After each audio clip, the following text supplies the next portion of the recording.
Greetings. I'm going to talk about how to choose a 100-mile race if you're looking to choose a 100-mile race to try and run. Today we're going to use a spreadsheet called 100-mile races, basically, and it's linked in the description below. This is for ultra trails, so not road, typically mountain or desert environments, and we're going to get really nerdy on the details on this spreadsheet. So let's get started. Let's say you love climbing in trail running, so you want to find the race with the most elevation gain so you can climb as much as possible during the race. We're going to show you how you can filter through all the races in the spreadsheet to find the races with the most amount of elevation gain so you can climb as much as possible. We will also look at races that don't have lotteries, that have less than 1% of chance of you actually winning a lottery to be able to buy a ticket to attend the race. And we're going to look at races that have 100% unique miles, which I think is just really awesome. So here's a tool we can use, which is a spreadsheet. And this is definitely more of a data analytics sort of talk we're going to do on this. So if you haven't used spreadsheets before, this is a good opportunity to learn more about them. And this type of analytical approach can help when you're trying to pick the right 100-mile race for you. So what we're going to do first, and I'll put a link to this spreadsheet in the description below, is so we're going to go ahead and click on this icon next to the printer, which looks like a funnel or a filter, and create a new temporary filter. So we're just going to filter this list. We can see we can clear out everything it has right now, and let's filter it to, let's pick a state abbreviation here. We'll choose Colorado and click OK. And now we can see just the races that are happening in this state. There's quite a few of them. There's a lot of running industry in Colorado. So that's how you use a filter for that column. Now, if you want to dig deeper within a sub-range, it's good to make a copy of the spreadsheet, because then you'll have full power over it. We're going to talk about that next. So go ahead and click File, Make a Copy, and this assumes you're signed into a Google account using a Chrome web browser. And then send a copy straight to your Google Drive account. So I'm going to go click Make a Copy, and then on this copy, once it loads, I'm going to put the date of the copy, because it's not going to be updated by the person who maintains this spreadsheet at www.100milespreadsheet.com. So now I have a system for version control. I know this version is current as of 12/6/2022, the day that this screencast is recorded.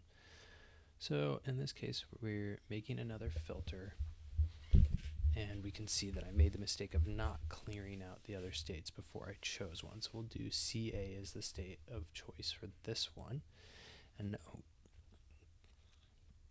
we can see all the races that happen in that range. So we're going to copy and paste these, add a tab, rename it to CA, and then we'll paste these in. So say you live in this state, or you want to target your races to this state, then we can go through some of these other parameters to narrow down our choices. So we can see our dates that occur roughly, and because the way these are created, we'll show you how this isn't really sortable in a way that's useful. So when we go to sort this range, so we highlight the data we want to sort, and we go to more cell options. This is easier with a mouse. And now we can see the sort ranges from Echo 4 to Echo 25 in column E, which is why I'm saying Echo. So I'm just kind of scanning my options here. I'm going to click sort, and then it will sort those. And we can see it's not sorting them the way we want to, because there's a couple races in April, which are at the bottom. But in general, it's sorting them pretty well. So in general, the races that happen at the start of the year are at the top, and the ones that happen at the end of the calendar year at the bottom. Okay, so let's look at our next parameter, which is column F, which is registration price. This one's already sorted for us pretty well. And we can see that the most expensive ones are Bald Water and Tahoe 200.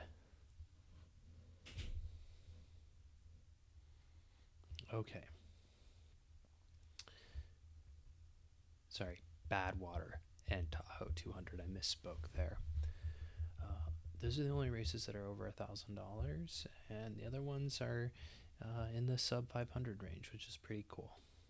Column I, you have a link to the belt buckle gallery, and we'll skip that for now and talk about column J, which is point to point, out and back, or loop, and then there's like parameters within that if it is a loop. I really like column K for its unique miles, because for me, and everyone's different, the best course is one with like 100% unique miles, where you're not doing an out to back. It's generally a point to point or a loop, and every mile is its own mile. That really adds a lot of value. So the Leadville 100 would only, because it's an out and back, it only has about 50 unique miles.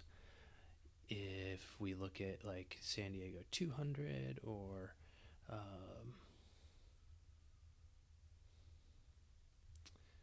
and we can see this data is not as good as it could be. But Headlands is a good example of one that has 4 loops, and so there's only 39 unique miles. So that makes sense. And for that reason, I wouldn't rank that ultra very high in my choice if I was going to pick one of these. When we look at Tahoe 200, it doesn't have any good data there. Okay, let's go ahead and look at elevation next, because I feel like we get the idea behind unique miles and what's available in this sheet. So we're going to sort this one from Lima 4 to Lima 24, Z to A, so the big numbers show up first. We can see that Badwater 135 with nearly 40,000 feet of elevation gain comes first. Tahoe 200 comes second. Western States comes third. And I don't know why it says there's only 17 unique miles for Western States. That's definitely not accurate. It's pretty much all unique miles. But the elevation gain is 20,000 feet. So that's pretty cool, and it's pretty amazing looking at column M that 38% of the runners run it in sub 24 hours. But it trends downhill, so maybe that's a factor. I'm also curious if that 20,000 feet of elevation gain is accurate. Maybe I'll check that after recording this voiceover and put the info in the comments.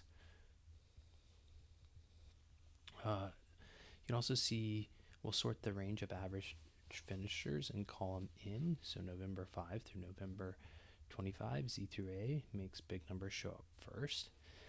And we can see that these races like Badwater, Tahoe 200, surprisingly, that seems like a lot of finishers for Tahoe 200, but maybe there is that 262 people who finished that race last year. Take all this information with a grain of salt. Western States with 167, that does make sense. They have around 300 racers every year, and it's a very coveted race. So, and then when you look here at like some of these other like sub 10 average finishers, that data doesn't make sense either. So there's an example of the imagery data for one of the belt buckles, and we can see Born to Run is 6 loops, which is weird that it says 100 unique miles. If there's 6 loops, maybe there's 6 loops. I don't know how that makes sense. That doesn't make sense to me at all. So let's go ahead and audit the data for the Kodiak Ultra that's at Big Bear Lake. So we're clicking on the hyperlink, which takes us to its webpage. And here we can see that, okay, that date, I think it said it started in November. It actually is 3rd week of October. We can Google Big Bear Lake and pull up a map of it, zoom out on that map so we can see what city it's closest to. In this case, we can see that it's due east of Los Angeles, a little south. Scroll through the gallery there. Looks like it's sponsored by Hookah. And now we can see results for 100 miles. So if there were less than our 6 average finishers, you'd have to have, a very small amount of finishers. But we look at this info and we can see 39 did not finish and 67 did finish. So that's another data field that's not correct.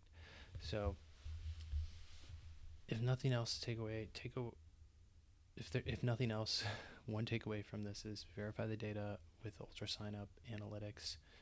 Audit data that doesn't make sense, and I hope that helps you find the right ultra for you. Everybody's looking for something different in terms of course length, loops, point to points, out and backs, cost, distance to travel. All these factors go into play to picking the right 100-mile race or more for you.